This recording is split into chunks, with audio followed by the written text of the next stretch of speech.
Magandang araw po, sir. Ako po si Mary Faith M. Ragudo at ngayon ay aking tatalakayin ang tamang artikulasyon ng mga titik ayon sa bahagi ng bibig na ginagamit sa pagbigkas.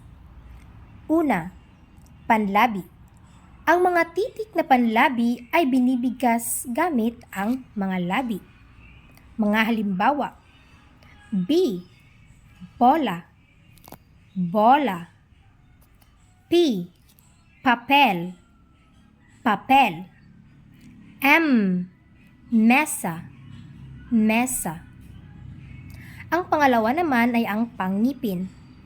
Ang mga titik na pangngipin ay binibigkas sa tulong ng dila at ngipin. Ang dila at ngipin.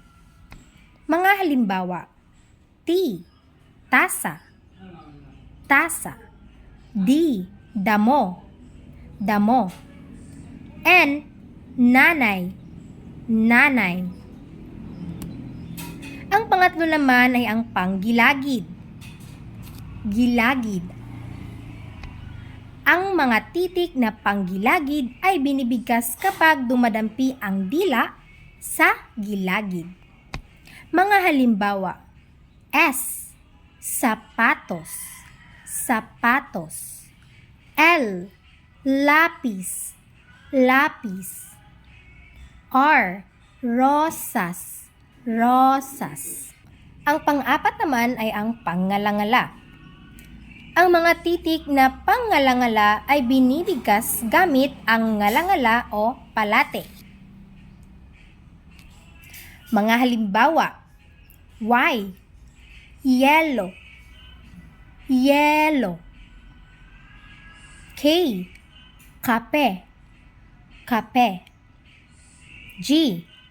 Gatas, gatas. At ang panghuli naman ay ang panlalamunan.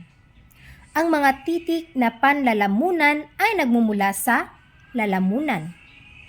Mga halimbawa: H. Halaman, halaman. A. Araw, araw. U. Ulan, ulan. At iyon ang tamang artikulasyon ng mga titik na panlabi, panngipin, panggilagid, pangalangala at panlalamunan. Maraming salamat po sa pakikinig.